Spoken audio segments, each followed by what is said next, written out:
Yo, welcome back to the podcast. Man, we've got something very, very exciting today.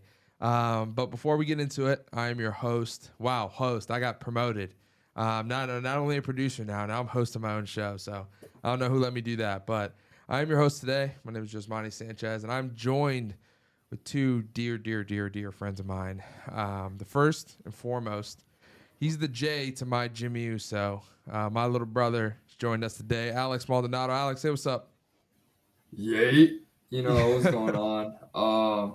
As you know, I'm Joe's younger brother. Also got promoted. You might see me on some Nerdverse podcast or sports podcast, but hey, WWE, hey, I'm here full time. Yay. Yes, sir. And then join a new face to the podcast. We got my man Jay here. Me and Jay go way back. Been friends since all the way middle back. school. So Jay, start us off here. I mean, so this is a WWE podcast, right? This is something that's kind of been in the works.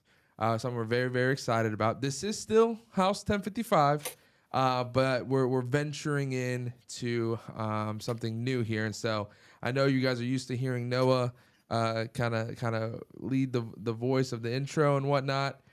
He's not a big WWE guy, and that's totally okay. So I'm going to be spearheading this. It's going to be a lot of fun. But this is obviously our first episode. So just give, Jay, you can start us off. Give us like a little bit of a background, bro. How long have you been watching WWE? I've been watching WWE. The first thing I did when I came to this country. When I moved to the U.S., my cousin handed me SmackDown versus Raw 2006. Hey. I had no idea what was going on. I didn't know anybody. I just saw John Cena on the cover. I loaded up the game and saw this belt that Alex is very proudly holding up. Yes, sir.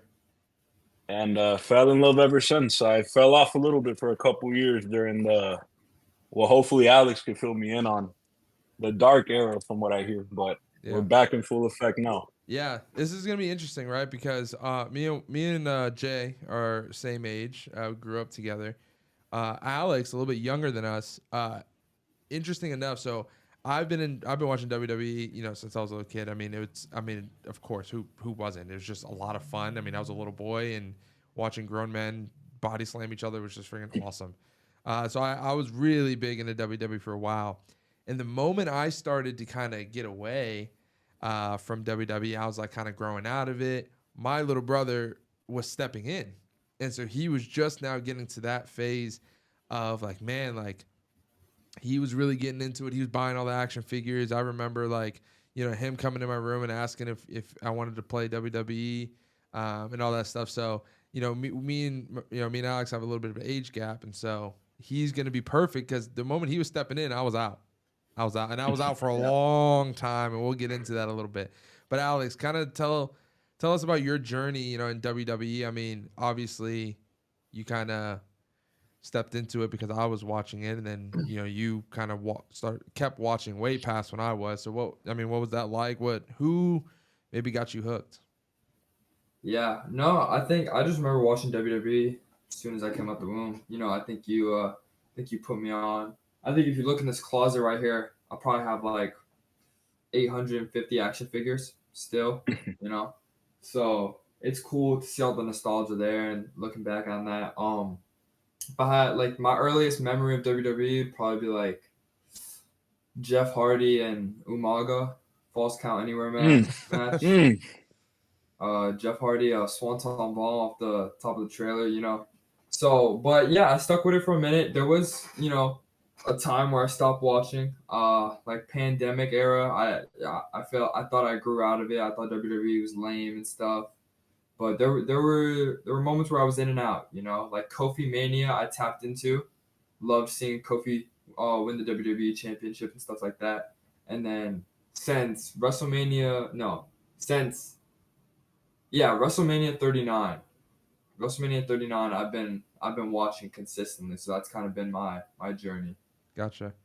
Yeah, and like I said, I've been kind of watching for a while. I stepped away in Jay? We kind of lost connection. Probably like high school, like sophomore year high school. Yeah, like sophomore year. So Dang, Joe. Honestly, like around then around then is when I stopped. And that was so sophomore year. That was like 2014, 15, 2015. 14. Yeah, 14, 15. So that's when I stopped.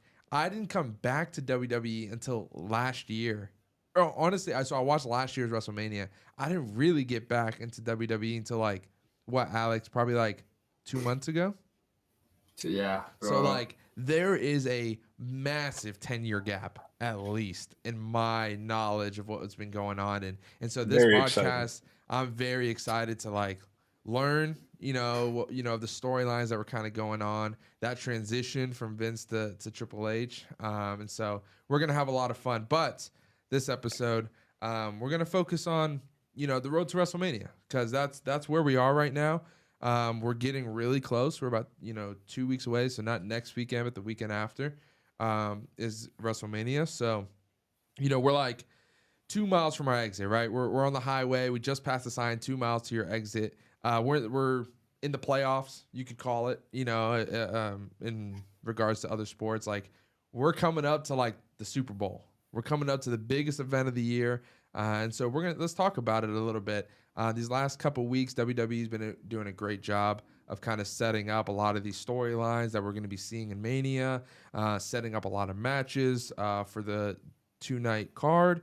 So let's spend this time together going through the feuds, the buildups that we have going on in the WWE right now. And let's just start from like maybe least exciting to like most exciting. We'll work our way through. That's easy. Maybe some we have a little bit more to say, some we don't. First and foremost, I'm assuming everybody here watched Raw last night. Okay. What are your Our first thoughts? Raw with Joe. Yeah. What are you guys' thoughts on Ray versus Grande Americano? As it goes by, you guys excited for that match? I mean, that build up really hasn't been. I guess it kind of has been a little bit, right? I mean, No, I like it. I'm just I'm glad Grande Americano's getting an opportunity, but it just sucks that Chad Gable's getting left off the card. I know. Yeah. That's in this. If I had to pick an American Alpha guy, I would have probably picked Chad Gable, but he's trying to give the rub to Grande Americano, so I get it. I'm excited for it. Yeah, I'm good for it. Alex, what are your thoughts on this American version of a luchador versus the greatest probably luchador of all time? It's sickening. Chad Gable has you guys all under, like, he has you all wrapped around his finger. He's obviously Grande Americano. Like, no, this is sick, that's bro. a hot You guys take. are That's a hot take. he's sick. He tweeted the other day he wasn't gonna make Raw. He's been feeling bad. He sent Grande Americano out for his match. Yeah, bro. I just don't see it. We saw the It's Raw a different before, wrestling bro. style. He's a luchador. Chad Gable's Yeah. a known wrestler. Yeah. He's a known wrestler. Absolutely. We saw the Raw before. He was coughing. He got the tissue. Yeah. I mean, he's clearly deathly ill. Okay. So there's no way he could be wrestling right now with the condition we saw him in that Raw before. So, I'm excited for the match. I think it'll. Jay, we kind of talked about it a little bit last night when we were watching Raw. You think this match needs to be mask for mask? Mask versus mask, 100%. So everybody can lose this idea that it's Chad Gable, or we just see the end of Rey Mysterio. Maybe it's time. Maybe Joe, what were you saying last night? What were you saying about Ray? What do you think? Bro, Ray's got to go, dog. Maybe we take off the mask. I love Ray, but maybe it's time for a new luchador in town. Hey, bro, that back ain't holding, bro. Bro, Ray got to go, dog. I just hate seeing my man.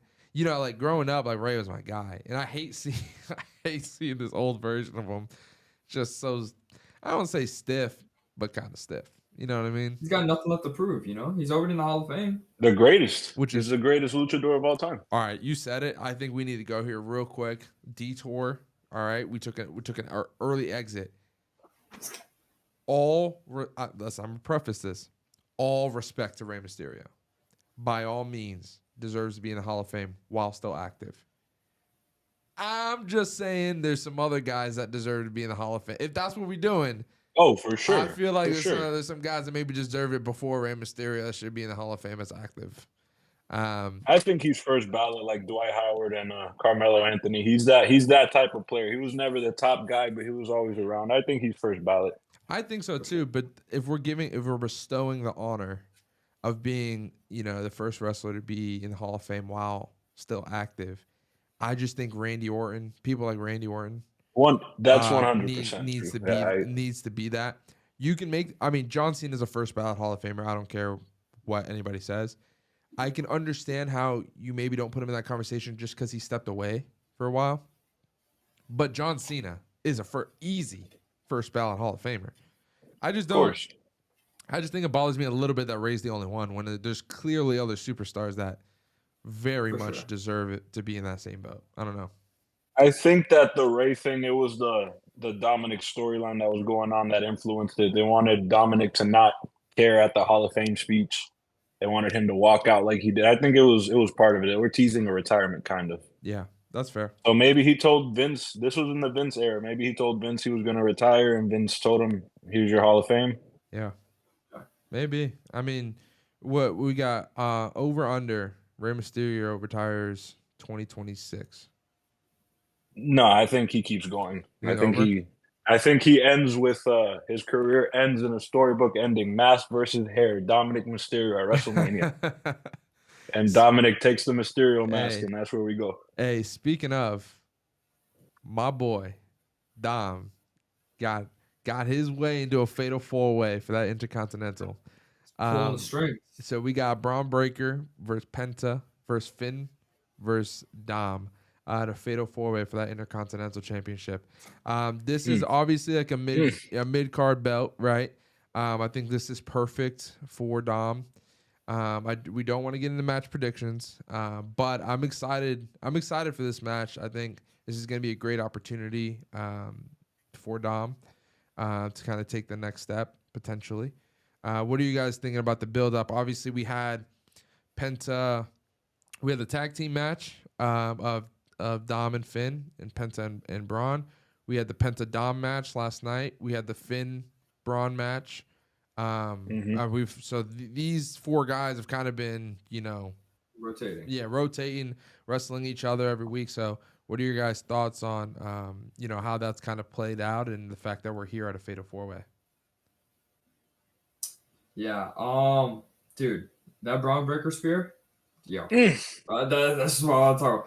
Yo, this match, it's gonna cook. This match is gonna. You put Braun Breaker, Penta, Finn Balor. All right. Oh my. First of all, those three alone. Oh my goodness. And this is perfect for Dom because Dom isn't really known for his in ring, his work in the ring, and which is fine. Last night. I mean, no. Last night was a banger match. Okay. I really thought Dom was gonna win. Dom was moving last night, man. Yeah, it was. Canadian Destroyer on the Penta to that was 619. Beautiful. That got a pop from Joe and me last night. Yeah, fast. Yeah. So I mean, you put those three together, and then you put Dom, who he had to be on the card. You had to find someone to put him on the card. For sure. And he doesn't have to go 1-on-1 and carry a match. Like I think this is perfect. He can just pop in, get a couple shots in, throw a couple frog splashes, maybe a 619. And the most heel move for him to do is for him to sneak out of the ring, let them fight, and facts. And then throwing a frog splash somewhere. What a lob! What a lob they threw Dom. That spear was. I mean, I was watching it last night, and my wife was sleeping. My setup is in my bedroom, and I audibly got up from my chair. I audibly gasped very loudly, to the point where I got scolded. But that was probably the greatest spear I've ever seen in my life. 100%. Bro, that was 10 insane. out of 10. He hit him with so much force, he did a front flip. What we doing? Dude. Carlito, bro. Bro, Carlito sold it really well, too. Perfect guy to hit it with. Yeah, I don't know. That was, what do you guys have off the top of your head some other crazy spears you've probably seen in your life? Goldberg was pretty nice back in the day with his one move, which was a spear. I'm gonna get this said on the first podcast. I'm the biggest Goldberg hater in the world. Since I was a kid. Okay. I think his matches. I think he was a fantastic spear just because he was a football player. Yeah. So I'll give him credit where it's due. He had the second best spear. He used to fold people in half. For sure. But that's the only credit that you'll ever hear Goldberg get on this pod for me. Now, do you think Braun is more Goldberg? No. No, Or no, do no, we no, think no. Braun is more Bobby Lashley? He's closer to like a Batista. Batista, really? If Batista started at that age, Batista started wrestling 34, 35, he debuted. I just don't. I think Braun. He's better. No, that's crazy. He's better. He moves better than Batista. That's what I'm already. saying. That's what I was gonna say. Braun moves better than Batista. That's why I don't think Batista's a great comparison. Now, we haven't seen a Braun breaker before. Yeah, we haven't seen. I was about to say that he's one. There's no comparison. Yeah, I mean that size, that fast, that strong. Hey, you can. Hey, I'm in the doghouse, dog. Consider me. What I will say that someone noticed on Twitter, I can't take credit for this. We have one more Monday Night Raw to go, but so far, I think it was Finn Balor pinned Penta. Yeah. Penta pinned who was it? Finn Balor maybe? And Braun Breaker pinned Penta. Or it's something in that order. The only one that hasn't been pinned is Braun Breaker, and the only one that hasn't pinned anybody is Dom. Hey. Everybody in that match has pinned somebody except for Dom. So keep a lookout for that. I did see that. Let me see. I've got I couldn't find it. I wrote it down on a notepad. Yeah. Finn pinned Penta, Braun pinned Finn, Penta pinned Dom. Dom's the only one who hasn't pinned anybody. And Braun hasn't been pinned. So we got one more Raw. Listen, it doesn't have this doesn't have to be a Mania prediction, but my prediction is that somewhere between now and Mania, Dom's gonna get a pin on somebody. And I don't think it's gonna be next week, but we'll save it. We'll save it. All right, we'll save it.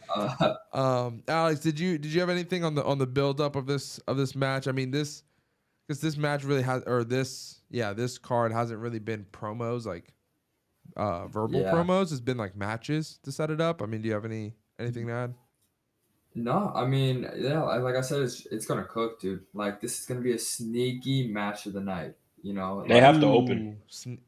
You think they have to? So we'll get into that. There's no chance that they'll ruin the night for every other match if you put it right before, say, a Tiffany and Charlotte. That the Tiffany Charlotte match is ruined. No, I hear you. We'll get into that a little bit. Let's save kind of what we're thinking for how it's all gonna play out. Logan, AJ, what you putting money in the bank, or we cashing in on this feud? How are we feeling about it? I think that this is the best possible opportunity you can give Logan Paul at WrestleMania. You're used to giving him big names instead of a fantastic wrestler. AJ Styles had nothing to do. You give Logan Paul AJ Styles could have a match. It's a cliche saying in wrestling, but it's true. He could have a match with a broomstick and sell out an arena. So he's not you like AJ. He's nice. It's impossible to have a bad match with AJ Styles. So you think this is the last couple of years gonna boost Logan?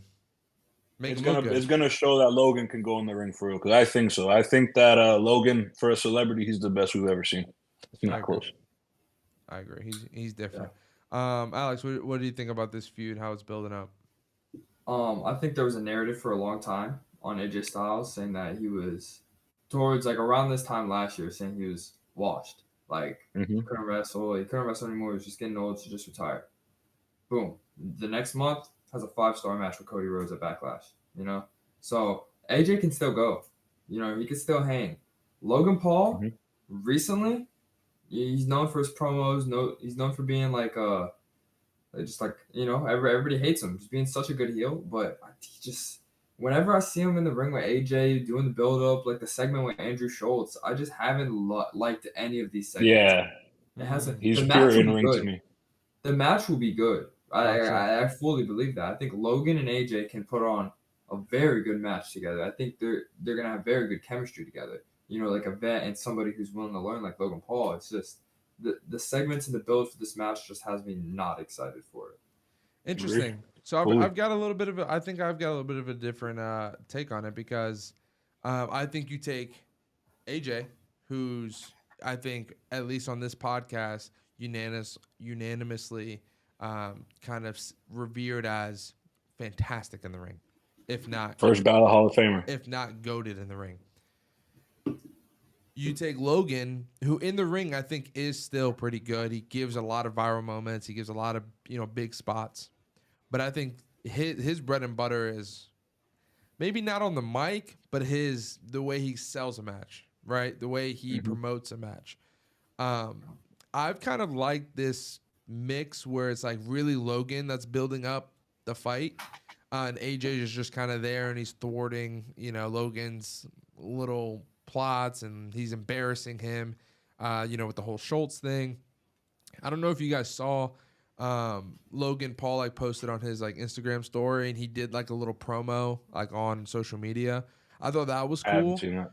He basically just called out AJ Styles. It was right after the Andrew Schultz thing. It was the weekend or during that week. He did a little social media thing, and he called out AJ, and he was talking trash. Just stuff like that. It's different. It's fun. It's not in the ring with the mic. It's it's a little bit of a different aspect. Of course, Logan has been bringing a lot of social media attention to WWE, which I think has been great for business.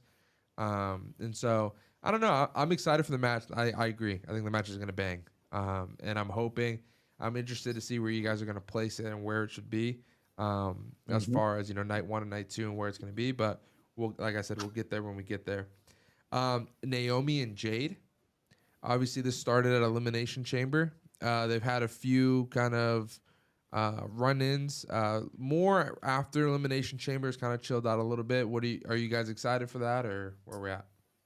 Not really. Okay. I think the match is Jade versus Bianca. They were too scared to pull the trigger at WrestleMania. Naomi's great. I think she's a placeholder. Jade could be doing so much more. Jade is fantastic. She's going to be the next star in the women's division, 100%. So, hopefully it's a squash match. Hopefully they're not scared to pull the trigger since Naomi's a veteran. But, excited to see Jade Cargill at WrestleMania in a singles match finally, 100%. The opponent, they're so much better. Bring Becky Lynch back. Do something. Give her Gotcha. That's a hot take, for sure.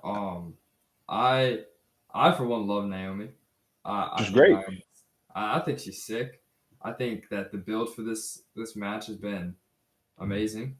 Actually, I agree with you. The match is Bianca and Jade. 100%. 1,000%. Now, I don't know are they gonna wait till next year's Mania to do it, or are they just gonna do it at SummerSlam? I feel like it's right there. It's within grasp. They won't do it at Mania because of Bianca's streak. That's what they were scared of. Yeah. Jade's first loss versus Bianca's streak. You gotta build that up. If you want Jade and Bianca, you gotta build up the streak. That's fair. I could see that. But Naomi's a safe person to put Jade with. I think that's why they're so comfortable with it. Naomi's great in the ring. She's good on the mic. She can help elevate Jade, and I think Naomi doesn't need a win either. She doesn't need this win, and we're seeing this heel version of Naomi, which is new to us. So I like that. I'm very excited. Yeah. I'm excited for a heel Naomi WrestleMania entrance. That's the one thing I'm happy for. Yeah, I think I like the long-term story building of this one. This goes back. Yeah, it started at Elimination Chamber as far as them really beefing, but obviously this goes back months and months and months ago when Naomi is attacked Jade and sidelined Jade for the whole tag team run of Naomi and Bianca. So I like the long term of this. I like that we've been building this for a very long time. I think I'm more with Alex. I think this is gonna help Jade more than I think it's more to elevate Jade than it is to give Jade a big match right now. I agree. Jade is probably the future. I love the way Jade wrestles. I think she's the present. I think she's great. I'd say maybe.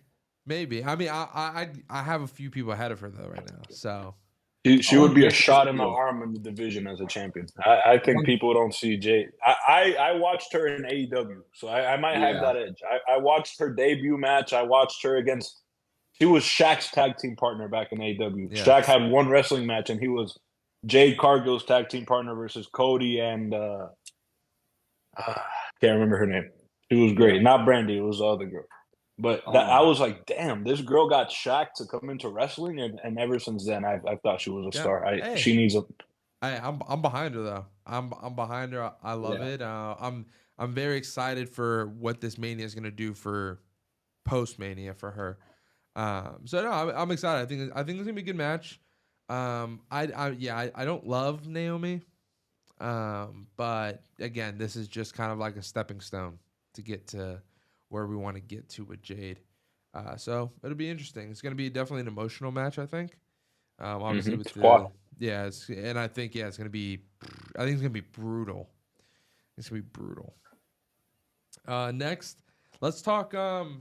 Let's talk my goat, my boy Randy. Obviously, we had the segment on SmackDown where KO came out and said, "Yo, I broke my neck, dog." And so he's going. Some would say allegedly, but some, based off what we were shown, that he's going into surgery, and so he's not going to be able to attend Mania. So obviously, raises a lot of questions. Does that mean we're leaving Randy Orton, my opinion, one of the goats, off the card? Is he gonna get a mystery opponent? What's going on? So first, let's talk build up before KO got hurt or announces that he's not going to be at Mania. What did you guys think with what was going down? Orton came back in Elimination Chamber. I think it was Elimination Chamber, right? Where he came, is where he made his return. Yeah, because it was overshadowed by the whole Cena thing. Yeah. What were your thoughts on his return? This beef with KO all the way up to now. Yeah. Loved the return. Loved how they did it. Came out helping Sammy. I thought just the chemistry that KO and Randy have on the mic is like second to none, dude. Like KO himself is, I think, hot take. I think KO is the best wrestler on the mic. I think he is. I think on the mic. You're tripping. You're active right now. A Punk Kevin Owens feud. Oh my goodness. Goodness. Hot take. Ooh, a little stretch there. Yeah, y'all can flame me. I don't personally love KO on the mic. I love him. I think he's second. Yeah, that's where you stepped away from WWE. That's where that comes in. Okay. Because the KO pipe bomb podcast name. The KO pipe bomb on SmackDown to who was it? Was it Shane McMahon? I don't remember this. It was a crazy pipe bomb, bro. Like, look it up when you get the chance. It should be Shane because they had that match, so I would say it's Shane. Yeah, crazy pipe bomb.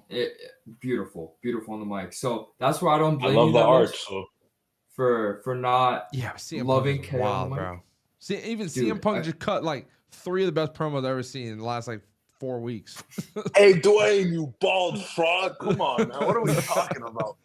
And then he talks about John Cena's bald spot on TV. You know how insecure John Cena felt about that? Facts. He said, both you bald idiots.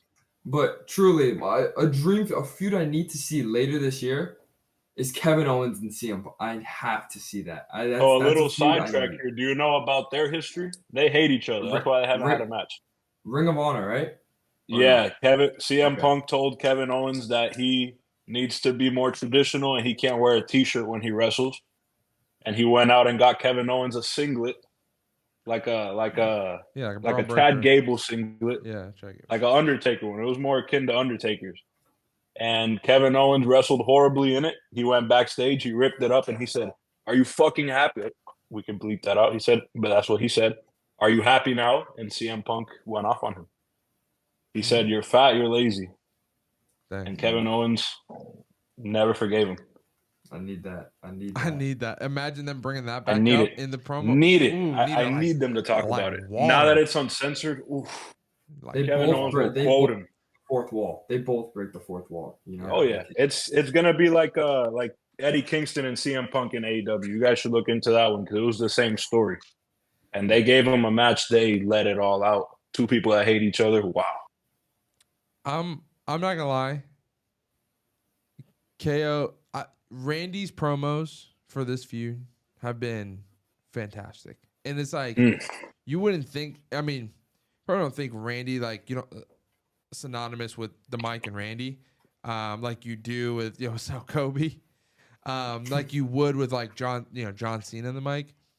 But man, when Randy was cutting a promo and he was like, I'm starting to hear the voices, and I was like, Randy, you're talking to 2009 Joe right now. You're speaking to Kid Me, who watched my 2 eyes punk kick everybody in the industry.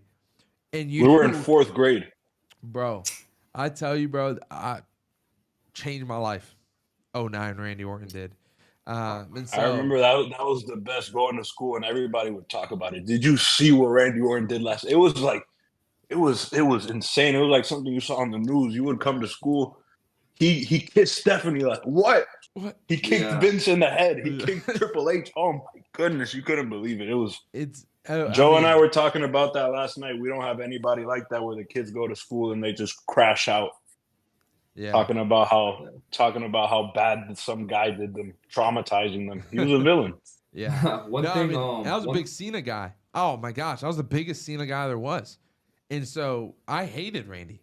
I hated him with every bone in my body. And as I've gotten older, I've appreciated his work. So now he's probably one of my favorites of all time, if not my favorite of all time. But when he was saying he's starting to hear the voices, bro, I'll tell you, bro, I was smiling cheek to cheek, dog. I was like, I need to see that punk kick, bro. I need it. I need it like water. Yeah. One thing that really sucks that you kind of just mentioned is they've been building up this punk kick, and they've been building it. And I think it's either he should have done it at Chamber or save it to Mania. Right? I agree. But now it's just. It's not gonna. If it's not KO, it's not gonna hit. We're getting a punk kick. I was talking to Joe about that last night. I think we're getting a punk kick regardless of who it is. Yeah, I agree. No, but I agree with Alex because, like, imagine maybe he references that he's hearing voices, and then maybe we insinuate, oh, maybe the punk kick's coming back, or maybe he's just like, oh, he's just gonna be a savage. He's gonna be savage Randy Orton. Right. Imagine WrestleMania gets a clean RKO.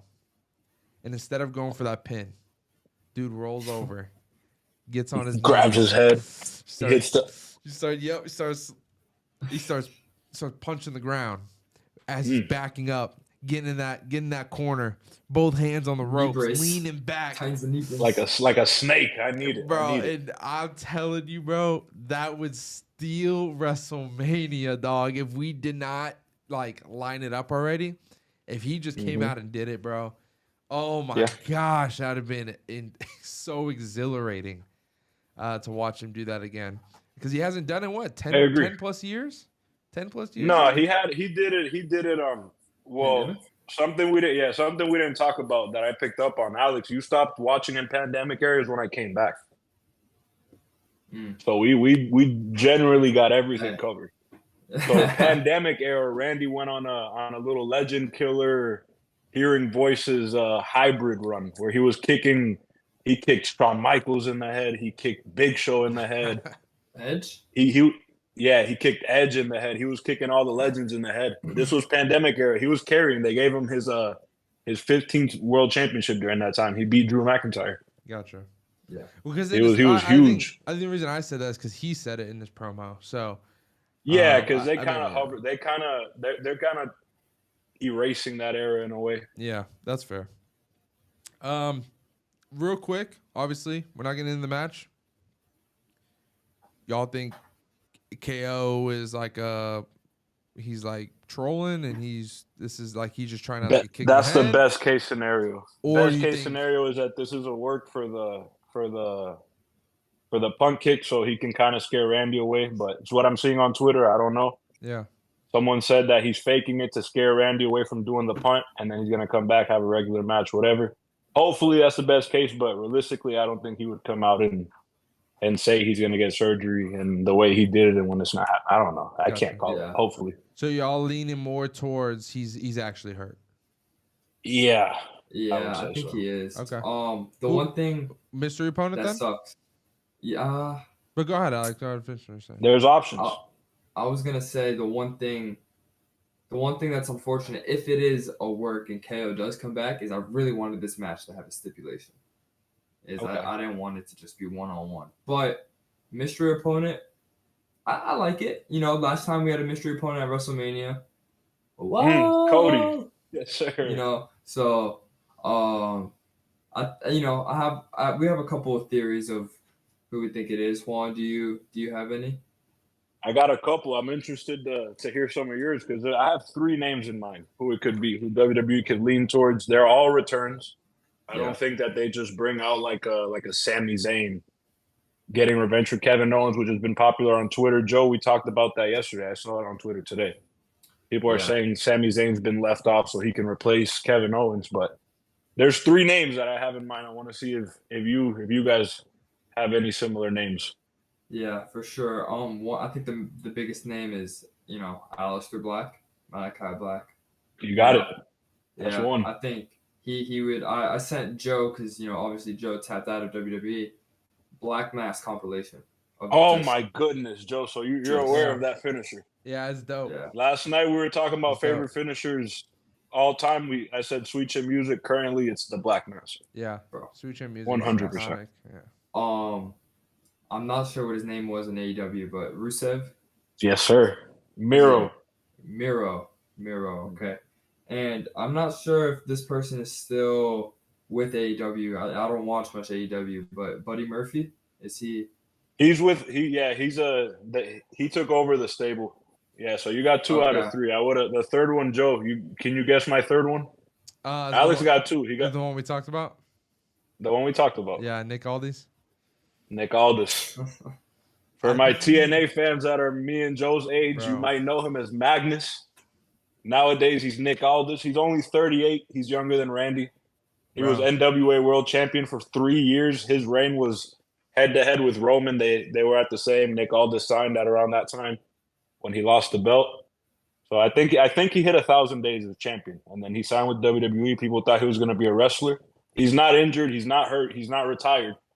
He just came in as a general manager and never wrestled. He's younger than Randy. Have him do the match. Alex, what do you think? I don't know did you hear us talking about that, or you weren't there when we? No, I wasn't there, but you guys texted in the group chat. Okay. Yeah. Magnus. And, yeah. So honestly, wouldn't hate it. You know, Nick Aldis is, you know, he's built. I think he obviously can still go in the ring. It'd be a fun. Imagine, like, I don't know, if this KO thing really is a surprise, then maybe he wasn't training before, like getting ready, like this is like a whole thing. You know, this really is a last second thing. Who knows if Nick Aldis can get in, you know, the right shape he needs in order to work. Oh, he definitely can. Nick Aldis, a couple weeks, he's like that. He's like that. You know, he's like that. Maybe he can. Maybe he's been keeping up, you know, a little bit in his free time. So, I think that's the best option. I wouldn't love. I understand with Cody, the way it happened and his run since has been magical, but like I wouldn't love a return like an AEW or like Aleister Black, or I don't know. I don't know them, so it's like for me it wouldn't do much. But again, I'm probably in the vast minority, and that's I think I was just when he said that in my mind, I was like, wait till we send him his entrance, Alex. Yeah, bro, you're gonna love Aleister Black. He raises into frame. Oh, it's perfect. It's perfect. One thing I do want to add is another possibility for mystery opponent could be Chad Gable because he's not on the card. He's not on the card. Right. Chad is not on the card. That's right. We could. Great pull, Alex. That was a great pull. I'll try. You know. That's probably number 2. Probably number 2 on my list. Yeah. If it's not. If he can get over this flu, if he finds a remedy for this flu, he can. Yeah, if he can get maybe he's in the States now. He's in the States now. He's IV. Back? Yeah, he gets some IV. You know, maybe he's feeling good. You know, we throw him in on that. So that definitely could work. But that's exciting. I'm excited to see how that plays out. Maybe I'm hoping we get more. Randy's on SmackDown, right? Yeah, so more this Friday. Kind of what's going on with that. But we'll see, and we'll talk about it next week. Jacob Fatu and LA Knight, baby. Oh yeah. Oh, it's easy. Super easy. I'm over LA Knight. He's great for what he is.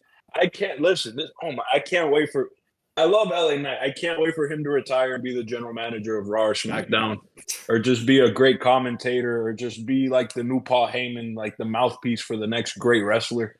But he's not doing it in the ring. He's not. Jacob Fatu is like that. I think he's the best Samoan in-ring wrestler in the world right now of that family. I'm not gonna lie. Bar none. I'm not gonna lie. I might be with you.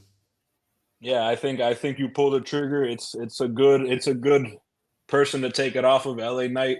What he is good at is putting people over. I will say, he's not selfish. Yeah, he had a great reign. People wanted an LA Knight championship. It didn't. Like unanimously, people didn't like the reign.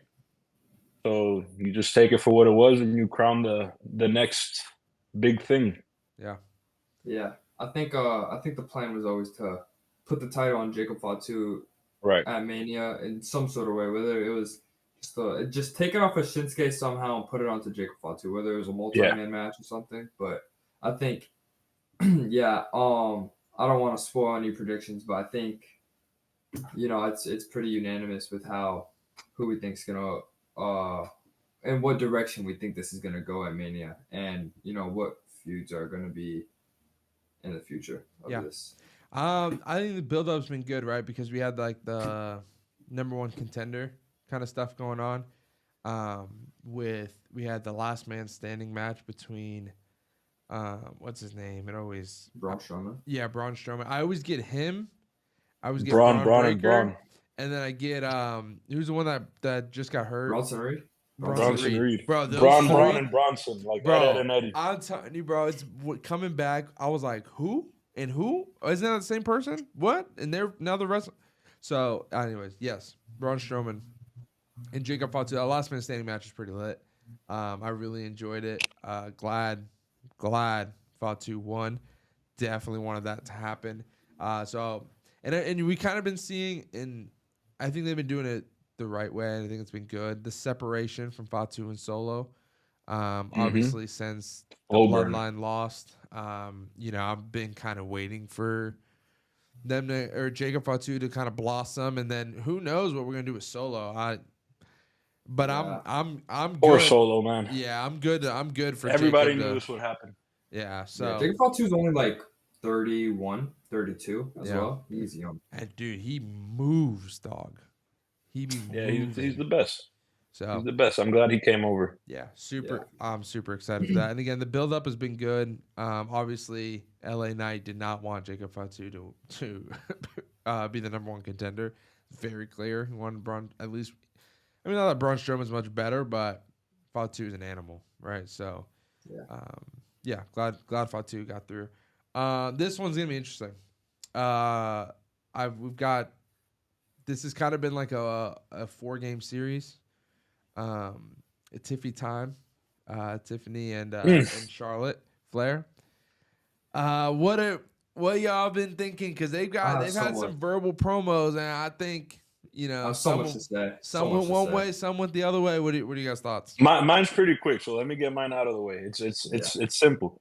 Yo, this match, I'm so happy for it. This is gonna be the most fantastically horrible match that I've ever seen in my life. I'm so not ready for it. The build is horrible. Every time, Joe, we were talking about it last night. It's a great bathroom break. What we got going on right now? It's because they're women. No. Tiffany's great. You Charlotte heard it here Flair, first. Jay hates women. Not at all. But Tiffy, she's great. Charlotte's taking what the crowd says too much to heart. Logan Paul eats her up like as far as crowd reactions. He gets the worst and he handles them better. She quit mid promo last week. Yeah. She genuinely stopped talking. Yeah. Like that, I don't respect that. Like you're trying to give Tiffy the rub. People compare you to. She gave Rhea the rub. It was a great build, great match. She could have just done it again, and she just let everybody down. That's the thing, though. I think it's time. The promo they cut the week before, Charlotte absolutely cooked Tiffany. Absolutely, right. But then when the crowd is booing her, she gives up. That's where it's like, for me, I was more annoyed that the crowd ruined the promo. Like, I We were talking understand about that. yeah. I understand the crowd is a character, right? I understand Yeah. the crowd they're gonna do their thing. But it's like, and I get it. She's a professional. She needs to find a way to get through that. But it just it pisses me off when it gets to the point where it's like the person can't even talk. Like when I hated when they would not let Dom cut a promo. It got to the He point. figured it out. Dom cracked it. No, they didn't get. Dom He didn't figure it out. They just make every time he talks, he's backstage. They did not figure it out. They just put him backstage where they can't boo him, and that's when he talks. It's the only time he can talk. So it's like it's just frustrating when like you're not letting the story tell itself. Like the crowd is getting in the way. Yeah, it's. I understand. You can boo, you can pick a side, you can all this stuff, but it's like when you're getting in the way of the story and the build, it's like y'all are the reason that this build-up has been terrible. It's because you won't let them cut the promo. And so it's like if we let Charlotte, and that's the thing though, you let Charlotte talk, she's probably gonna cook Tiffany. Because I don't think Tiffany's great on the mic. I hate her on the mic. I hate her voice. It's so annoying. But I love her in the ring. Though? But I love her in the ring. I love the way she wrestles. 0-3 was a bar. 0-3 was a bar. Yeah. And, he made Andrade go on Twitter and say, "Happy birthday, Charlotte. You're great." That's how bad that line was. And her ex-husband had to say, "No, you're a great person. Don't let them tell you." And the woo's good. You know, like the woo. Come on, I love Tiffy, man. Nah, she had squash match. Give her a squash. Nah, bro. But if you let Charlotte talk, she beat Charlotte in 7 seconds. She cooks to that promo. Y'all can get on me, whatever. I don't care. I think the crowd ruined that promo, and they're the reason that we're not as hyped for this match. But I'm not. But nonetheless, it's probably still one of the weaker matches on the. So I'm excited to hear, Alex. You have a lot of good or a lot of negative to say, because I don't think you expected where I was going to take this. I think Joe expected where I was going to say a little bit, but no, I mean, I think it's a simple formula. It's so bad that it's so good. You know, it's so bad that it's good. You know, we'll go back 2 weeks ago where Charlotte cooked. Tiffany was not ready, and Tiffany was not ready because I don't remember that too well. Joe was talking about that. I don't remember what she said. The backstage promo. It was like an interview. Yeah, it was the interview style. And that's the reason why she cooked her, because the crowd couldn't get involved. Yeah. But I think it's because Tiffany, she's playing this whole storyline like a babyface. Tiffany Stratton, you look at her work in NXT, she's not a babyface. Yeah, her as babyface is not it. Doesn't sit well. But they're both heels. Exactly. That's why they're both natural heels, 100%. Yeah. The formula just heel versus heel WrestleMania, I would have liked that more than the approach like just them out healing each other. Exactly, and that's what they did. That's what they did in this promo. Tiffany was a genuine heel. Tiffany Stratton was not a babyface last week, you know. And you guys say the crowd ruined this match. I think the crowd just. I love the crowd. I think the crowd made the segment better. I think they made the feud better because now it feels like there's real, genuine animosity. Do you feel like it's 1-1? Charlotte cooked her. Yeah. Tiffy cooked. Yeah. It's 1-1. We're going to Mania. There's genuinely so much animosity between the two that it's like I don't know if they're gonna pull their punches. You know. Right. And who did she fight with? Who did Charlotte fight with? What do you mean? You don't remember they went off of like they got mad at each other and started throwing. I think it was Nia Jax. Oh. They started throwing hands. Yeah. I don't know, man. And then Charlotte sneaks in the little. That's why Kaiser's in my DM. Like that was bad. It's like horrible. Yo, Jay, what'd you find? You said that Kaiser tweeted. He said he just got the newer model. Someone said. Yeah, someone tweeted at Kaiser and said he had the newer model. Yeah, he wouldn't go back to the older one. But then Kaiser actually tweeted an old video of Shawn Michaels, where he was Shawn Michaels saying, "Don't flatter yourself, sweetheart." So I think she got cooked twice on Twitter and in real life. Yeah, and I think the Kaiser DM thing. I was like, what? It felt like, you know you're lost. And you're just trying to get the last word. Yeah. It's like, you should probably just walk. You just bounce. Should have let her run with the woo and the slide out. Yeah, just let her walk, bro. I don't know because she held the belt upside down. She hit one of these. He was nervous. Tiffy said. Tiffany's trying to get dude. out of there, dog.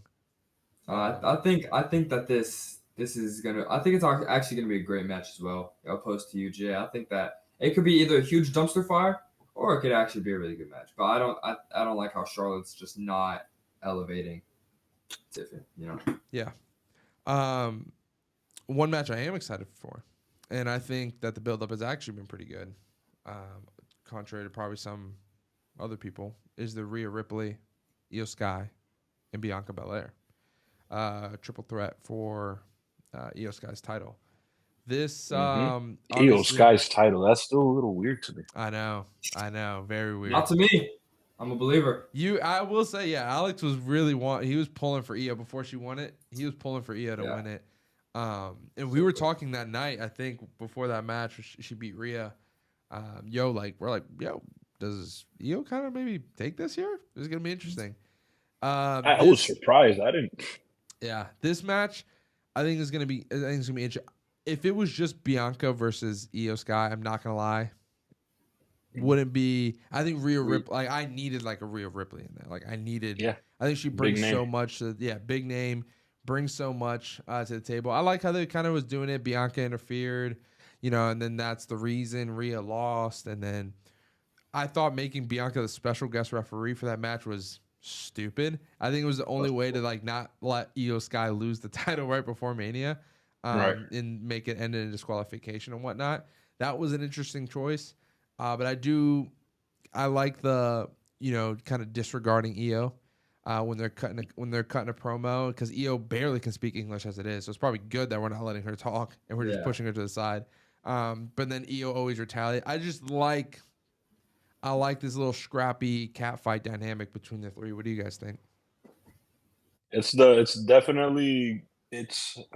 what is it going to be on night one? They're predicting it opens, so I think it's great where it is.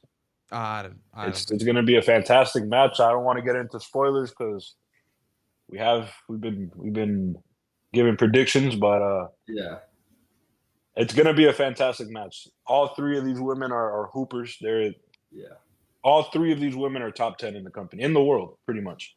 All three of them. So you put them together, you can't go wrong. Like it's impossible where it should be a bad match.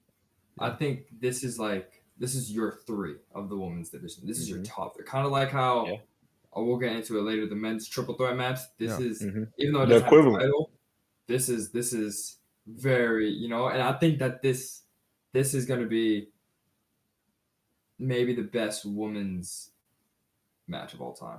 Of all time. Of all time. I think it has that potential. I think they put Rhea in this feud just so the crowd can have somebody to boo. But she's playing the heel out of nowhere. I didn't expect that. But the crowd's not getting behind Bianca Belair.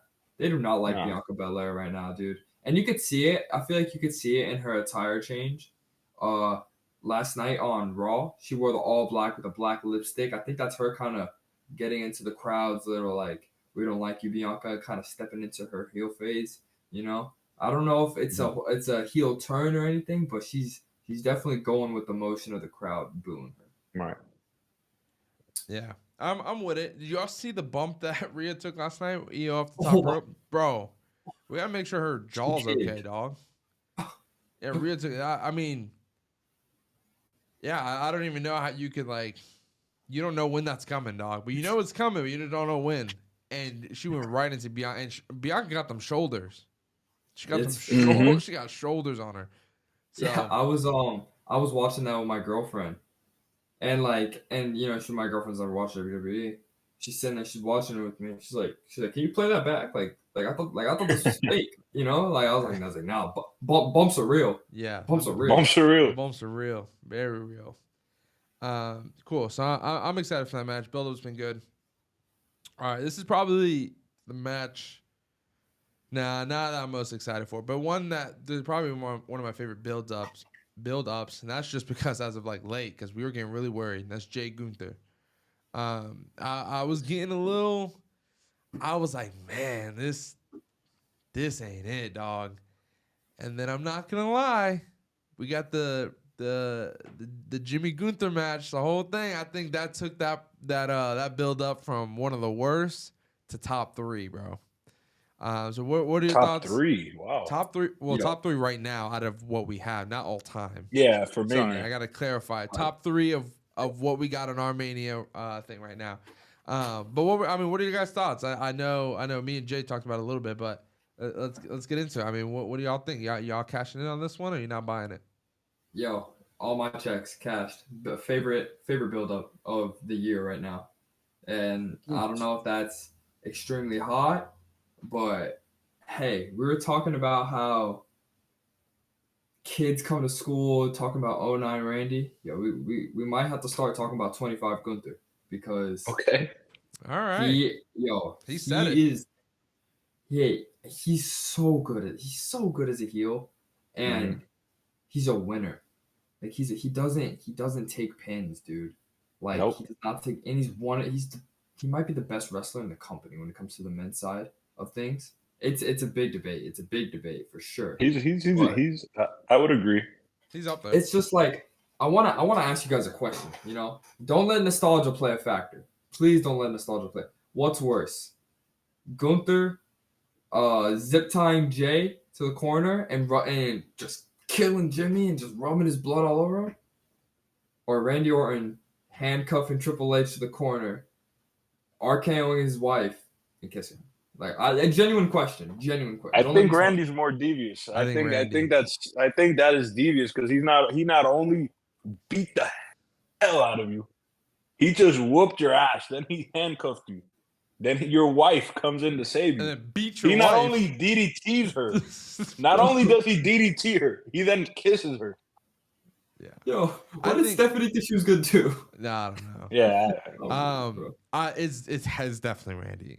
Bro, like Alex, it's the best comparison. You can relate that. You have a girlfriend now. Imagine you being handcuffed and someone just beats your girlfriend up and then kisses her on the lips while she's unconscious. How would you make you feel? I'd break into their house the next episode of Raw.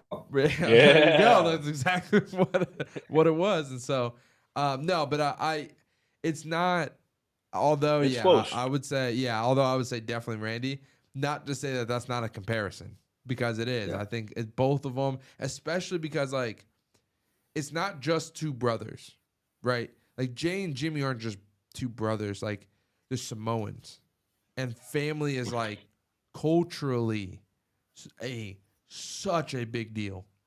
And so the fact that it was, if it was Jay's girl, it honestly wouldn't hit as hard as it being his older brother, honestly. And that's just because culturally, them being Samoans. So, I thought it was, I was not ready for that going on. I knew Gunther was going to win that match.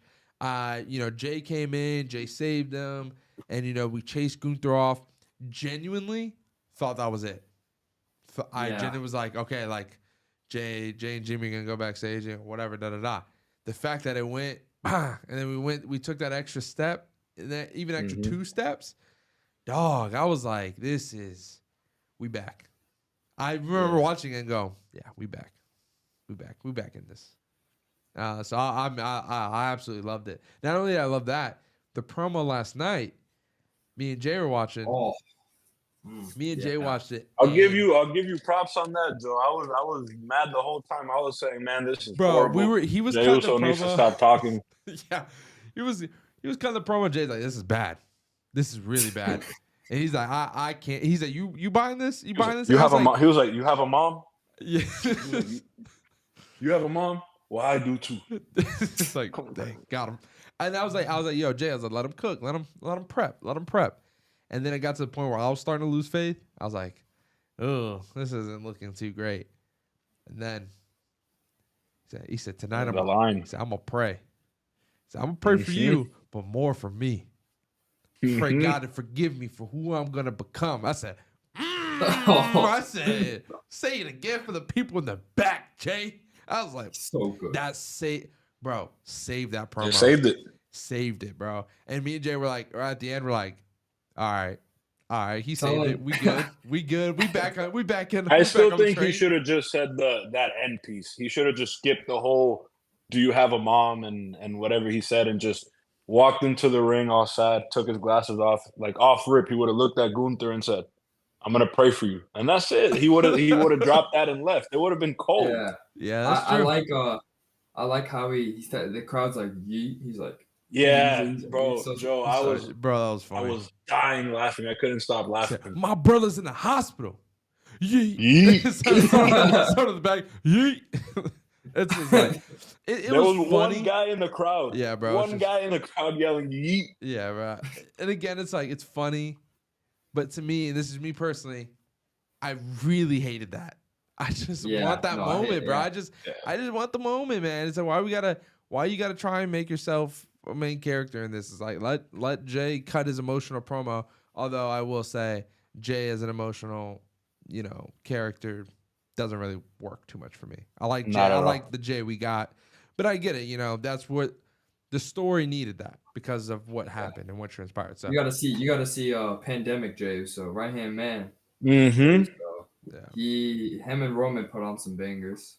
Yeah, I think this was I like the flow and the cadence in which they cut a promo. Obviously, like with the yeets and the way they'll go Jimmy's like great too. da da da da yeet like the way their cadence. I just think it's fun. It's good. It's almost like battle rapping. It almost kind of feels like. So I love the way that they cut promos. But I'm here for it. The Ring General. I'm not gonna lie. When I came back a couple months ago, I watched I think it was a Raw with Alex, and he was like, "Yo, Gunther is him, bro. Like this is the Ring General and all that stuff." And I'm not gonna lie, I looked at him. I was like, "This dude looks corny." Yo, I was like, "This guy." Gunther's like that. I'm not buying him, bro. I watched a couple matches and I said, "I'm on the train."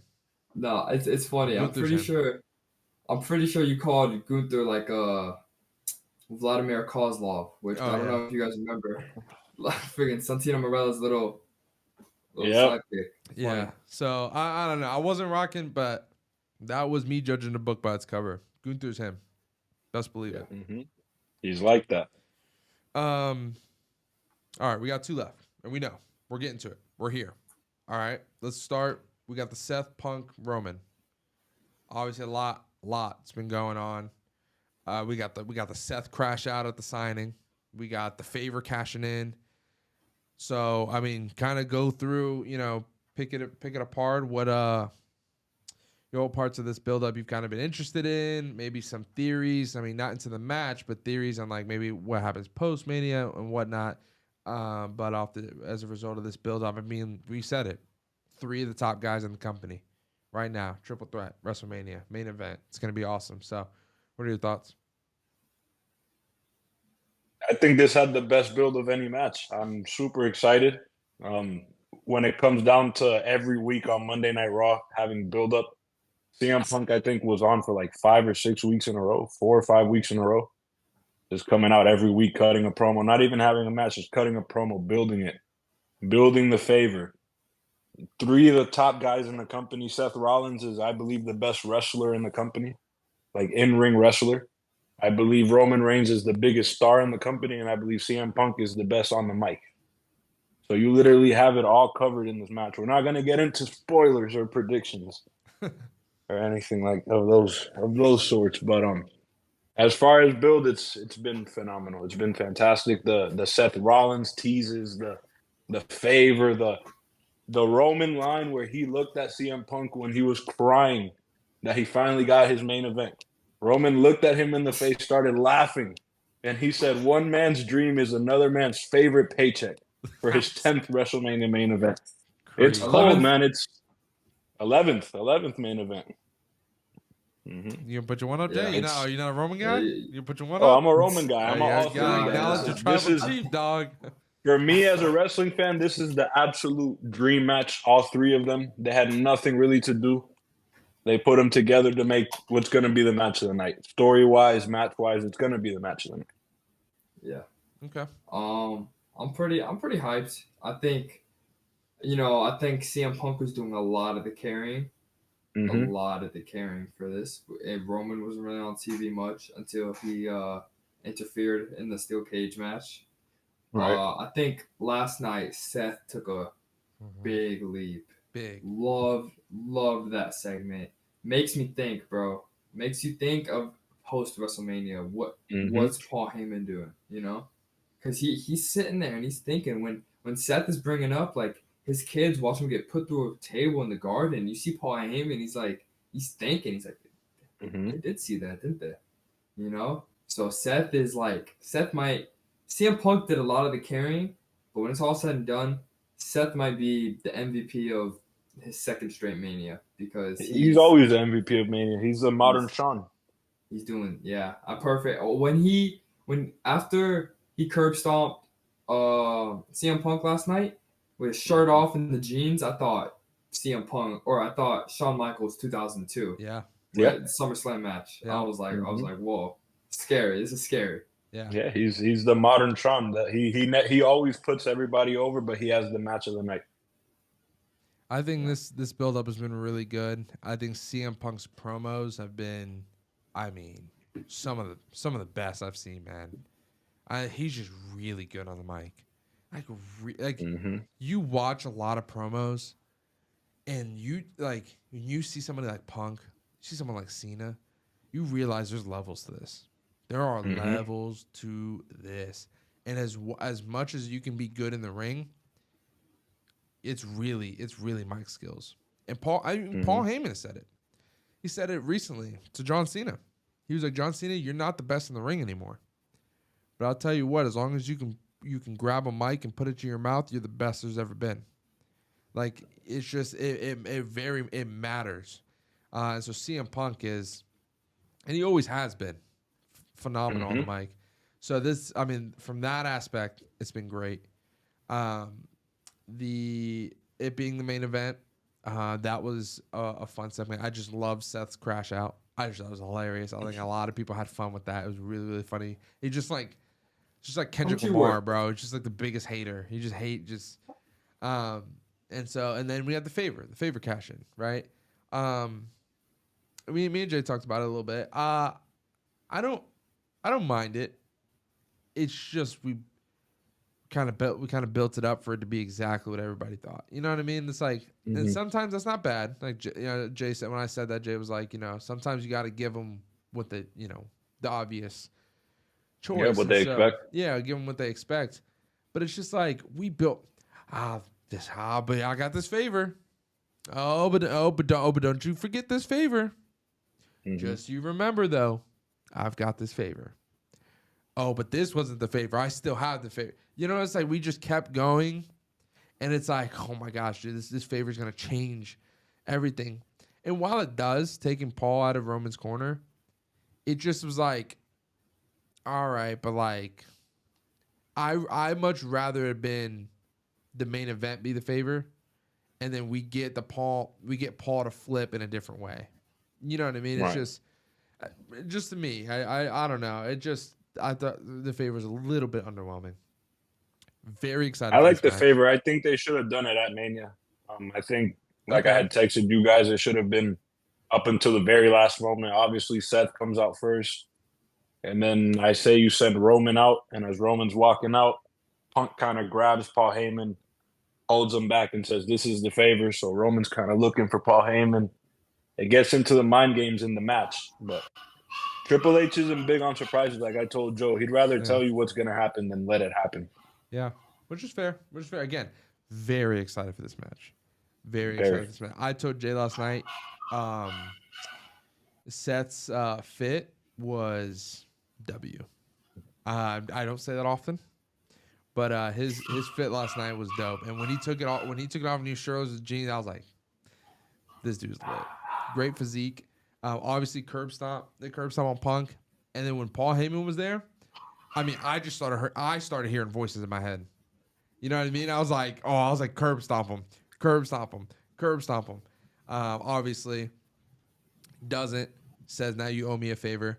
I was like, okay. I was like, I really don't want to keep milking out this favor thing with Paul Heyman. It's like, I hope that was just like a line, like I saved you. Maybe in the match, he returns it really quickly. Nothing crazy. But again, fantastic build up. 3 of the biggest stars. So I forget which one of you said it. Best on the mic, best in the ring, biggest star. I think that's going to be Mhm. it's the recipe for a fantastic match. Last but certainly not You least, like the favor, Alex?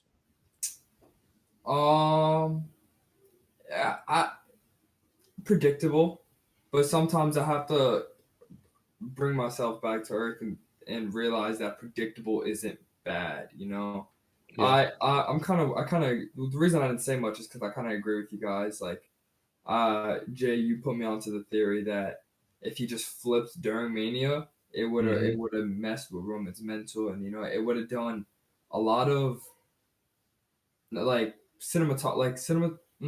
theatrics in the Cinema. match. Yeah, it would have been like cinema in the match. Like we're all seeing everything unfold before our eyes. But I don't hate it. Like you said, Triple H isn't one for surprises. He's one to just like let us know and keep the red carpet rolling. But I'm sure Triple H definitely has so much more in his back pocket for us. There's something more to this match. Oh, for sure. There's no stipulation, no award, nothing. It's just a If triple not, threat. If there isn't, then I think the girls triple threat should have main evented. There's something more to this. No, there's gonna be shenanigans for sure. What that's gonna look like, we'll find out in 2 weeks.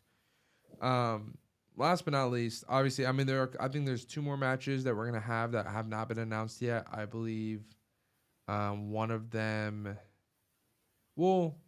tag titles. I think Kofi and War Raiders was last night, right? That's what they're leaning towards. It looks like after last night because they had the non-finish. New Day. Yeah. I'm here for a New Day tag team championship. That's what the tag division on Raw needs a shot in the arm, which just give it to arguably a top 5 tag team of all time. It doesn't hurt. Yeah, definitely doesn't hurt. And then the multi-man match for SmackDown tag titles. Yeah. So we still. What are they doing? I'm assuming it's gonna be maybe a ladder match. I hope it's. The yearly multi-man ladder match. Yeah. There you go. But obviously, the main event of the main event, right? It's gonna be John Cena, the one and only, and it's gonna be Cody Rhodes. It's gonna be cinema. But let's talk build up, okay? We had this European tour, and every week we had Cody Rhodes and John Cena. I think it was every week. I think every week on the tour. Yeah. We got it. Yes. Yeah. And we got the rhythm of John comes out, John cuts a promo. Cody comes out, Cody cuts a promo. John doesn't respond, John leaves. Got that for 3 weeks. 4th week, we get Cody come out first. Right? Cody came out first on the last I think John came out and Cody interrupted him. Yeah. John came out first. Cody interrupted, said, "You're done talking." And then we got a back and forth. What do you have, like, specific lines that you guys can recall? Do you guys so many. What did you think? So we got 4 out of 4 who won promo battles. So if we go, we have 4 consecutive weeks out of all 4. 3 every week. Who won what? I like that they had John Cena not address Cody for those couple weeks. I think they shouldn't have done it where Cody was like telling John, "Oh, you can't, like, shut up, don't say anything." I think it should have been like Cody Rhodes comes out, he cuts his promo to John Cena. John just looks at him and leaves. That if you want to do the John Cena not talking, you just have him not acknowledge you. That's it. What do you mean? Yeah, like in the last week?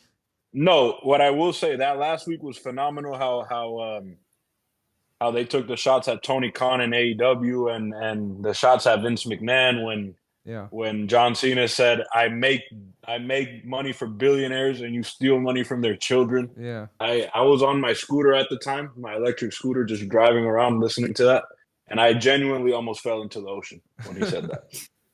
John Cena mentioning the rival company was just enough, and then Cody hit him back fair enough with the guy that brought you here. We're not even allowed to say his name anymore. Yeah. So they took digs at the guy that made the other person, because AEW really did a lot for Cody Rhodes as a star. For sure. AEW.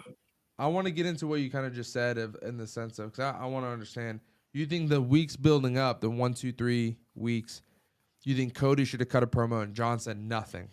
Or nothing to him. So, nothing to him. So you think John should still cut his individual promo to the crowd? Yeah, to the crowd. You cut his heel promo. Okay. And then Cody comes out. You treat him more like I didn't turn heel on Cody. I turned heel on the crowd. Yeah. Cody's upset. Well, he wants to build this. He didn't respond to Cody till last week. They never right because Cody was shutting him up. John would pick up the mic and Cody would be like, "Shut up." And gotcha. Okay, I'm tracking with you. Yeah, no, I think we needed the John Cena heel promo to the crowd. Because obviously that's who felt the most betrayed. It wasn't Cody getting kicked in the nuts. It was the crowd, that got stabbed in the back. Who, we beat up Cody. It sucks, but it was the crowd. It's the people like me, like Jay, like Alex, like everybody who's been watching John Cena. I mean, I remember watching John Cena before he was John Cena, or very early before he was like who we know now. And so, I think he needed to cut the promo to the crowd. I think that was good. I think, what line was it? It was, I don't bury, hold on. I don't bury talent. I am talent. I bury mediocrity. And when he said that, bro, I was like, it was a line. Yeah, John was cooking. John was cooking, bro. With Wade Barrett on commentary. Yeah. Well, I was about to say with Wade Barrett right there. And we talked about it. Like, I don't know. You reminisce on John Cena's career. It's like I remember. Oh my gosh, Nexus, bro, were the worst faction of all. Like, I hated Nexus. And John Cena rinsed them by himself, solo dolo. Yep, solo dolo.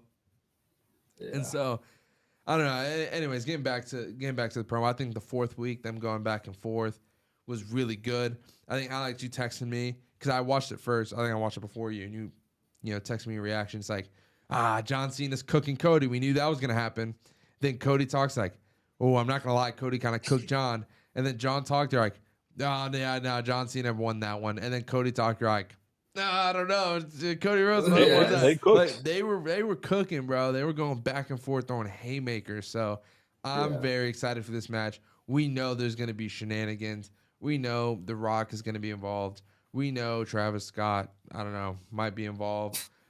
Travis is announced officially. I think Cody needs to get his receipt on Travis. I just think that needs to happen because he smacked Cody so hard at Elimination Chamber. But no, the build up has been good, and obviously we have seen that limited times. Like we don't have him every single week, so I think we made the most of it. I think I'm very, very excited for this match. And obviously it's got a main event night 2. But Alex, what do you think on the build-up? Yeah, I agree with Jay with when he's saying Cody has no right to be telling John Cena to shut up. Yeah, like if you want to make the most out of heel John Cena, don't give us what we want, like have Cena just walk out the ring, like it just does so much more to a crowd that his walk from the ring all the way to Gorilla. And you could just see the crowd just booing him in the background and all that stuff. My thing is, like, why didn't they have John Cena beating up Cody Rhodes? Why? I mean, that's not the type of heel they're pushing him as. It's not his goal. Like, he came out, he said, I'm not changing my music. I'm not changing my attire. Yeah. I'm the same guy.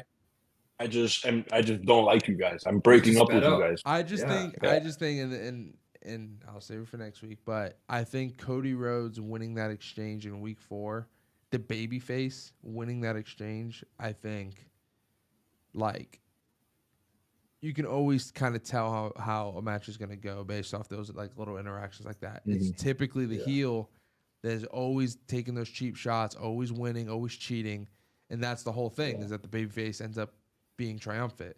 Right, and so the fact that I just thought it was an interesting creative decision to have Cody Rhodes win that exchange when John Cena attacked. And I get it, Cody Rhodes, but I don't know. I just think it's interesting. Yeah, I don't really like that they put their hands on each other. That they or not really fought, but Cody got Crossroads in. I was kind of hoping to just keep it promos and then fight each other for WrestleMania, but I think Cody held his own in these promos, but there's just still one. I feel like big underlying question is why sell out to The Rock? What why? Oh, You we've know? got They haven't more. I addressed think it. we're gonna get more storytelling in Mania.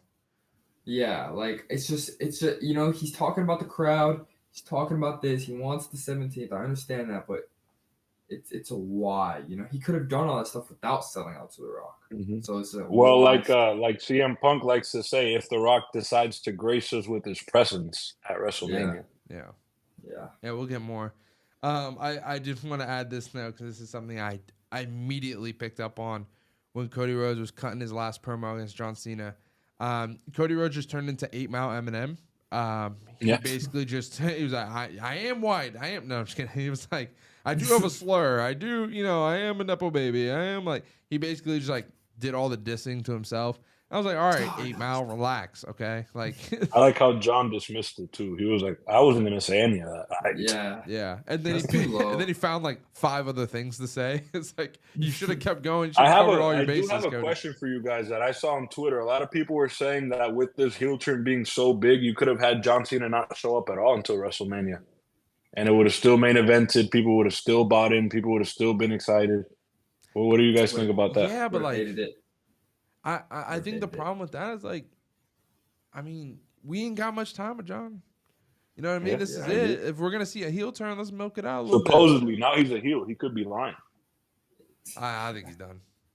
I don't Yeah. like. I think he's done. I- He's done. with it's- this shit. I think because he wants to it's- do a movie. He's gonna do movie stuff. Yeah. And he's doing It's- pieces. He's a better actor than the guy he sold out to. So maybe The Rock should be selling out and cashing in some acting lessons from John Cena. But Yeah. that's a combo for another day. Yeah, it's a retirement tour for a reason. You can't. Your main event of main events cannot have a build. Yeah. It Yeah. can't. For sure. It can't just be Cody I Rhodes would coming agree. out and talking and John Cena never shows up. This might have been the only one that had the potential to do that because we only saw a build with 3 appearances. So Yeah. closest to 0 we've ever got 4 for a main 4 event. appearances, I think. 4? Yeah, 4. Yeah, we got the 4 weeks, but that's all we've gotten. But it's been enough. And I'll tell you what, beginning of all 4 of those Raws, when I heard that theme music, immediately smiled. I'm kind of glad he didn't change his theme music because I think it was unanimous that he was going to change it and he didn't. So I think that was more shocking that he didn't. But I think it would have been cool if he came out to another theme song. But again, still do love the decision of keeping it. Do you guys have anything else as far as all these matches that we're building up? Anything that you want to add? Anything that you've noticed? Anything that you're excited for? I mean, guys, getting towards the end of the road. Yeah. got one more week. I got a quick question for you guys. You think Cena's last WrestleMania, he does he's had some pretty iconic entrances. Like I forgot what Mania was, but the Edge and Big Show Mania were a bunch of John Cena's 25. lined up. Mhm. Yeah. Yeah. So you think he does anything for his entrance, or you think it's more heel of him to not do anything? I think he comes out with Rock and Travis. Yeah, I think it's like a Travis Scott. Maybe they. Ooh. Oh, hold up! I hit a little. Look, you see that light right there? Yeah, or a little ding. I think that Imagine. John Cena and Travis Scott recorded a new song, and they're gonna come out playing that song. Maybe Travis Scott recorded a song for John Cena's heel run, and they come out to that, or maybe even a remix to his current theme with like a Travis Scott vibe. Oh, wow. That There's or potential. we go like boxing UFC route, and Travis performing to bring him out. Walks him out. Walks him out like we see in the UFC or we see in boxing where it's like he's on the mic and That's what I'm thinking. and he's rapping or whatever, and John, that would be cool. But I think the best option is still just his normal theme song with just the Rock and Trav coming out. I think we don't need the extra shenanigans. What I was really hoping for with this John Cena heel turn, it's a hot take. His theme song's so babyface-ish. I didn't want him to change his theme song, but I don't know if you guys ever watched NXT Black and Gold when Tommaso Ciampa walked out with no theme song. Tommaso Ciampa walked out to the ring to straight boos, no theme song, no, held the title like bro. If John Cena walked out all 4 weeks, no theme song, just went to the ring, I think that would have been amazing. That would have been cold. I would have That been would have tough. been amazing. But you're robbing all these people that like. There's a bunch of people that have never seen Cena live. I never have. If That's I would have fair. went to the retirement tour and I never heard the song, I would have been a Yeah, little that's upset. fair. I would have been like, Yeah. "Was it worth it?" So you never seen Cena live? No, I've been to 2 wrestling shows, and they've both been within the last 2 years. Gotcha. Mm. So me and my brother, WrestleMania 28. WrestleMania Yeah. 28 in Miami. That's the We, only one I wanted to go to my whole childhood, and we couldn't afford it, unfortunately. Yeah, me and Alex were there. We watched what was it, Undertaker, Triple H? Shawn Michaels, Yes. special guest referee. Yep. Hell Shawn Michaels, The special Hell in a guest. Cell in match. a Cell. And then Wow. Hell in a Cell. And then we saw That was match of the night. Cena Rock. No, it was definitely, looking back at it, a fantastic WrestleMania to go to. Yeah, It was traumatizing for Punk fans, but it was a great Mania. It was traumatizing also for Alex because the fireworks traumatized him for the next 10 years of his life. He was so scared at the pyro and the fireworks that it was too loud. I mean, we were pretty close. Well, we were in 6th grade. How old would have Alex been? I was 4. Yeah. Wow. Alex was young. He was there though. And then we went to another like I think it was like a live show. It wasn't like a Raw or anything. It was just one of those local live shows. But so we've been like a house show. Yeah, house show. That's what I was looking for. House show. I think those are the only 2, Alex, we've been to. Yeah, I don't even remember I don't even know if I was there, but no, you were there. I don't remember who wrestled young. at that show at all, but I do know WrestleMania. Oh, we went to a Survivor Series, I think.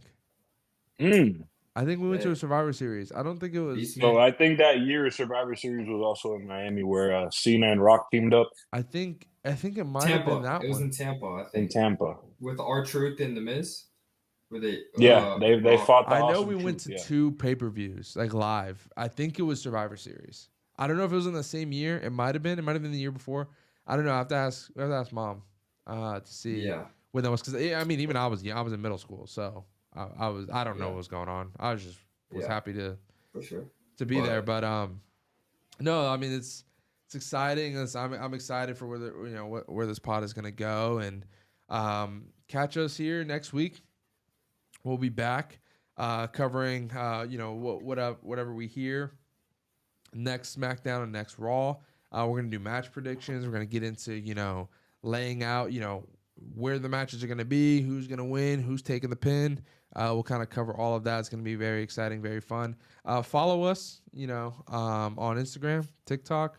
Obviously, we are streaming on Spotify, Apple Music, YouTube. So feel free to subscribe, follow, comment on any of our stuff. Man, that guy's Alex. His takes are terrible. I probably highly encourage that. But other than that, it was nice being with you guys today. We'll catch you next week. So peace.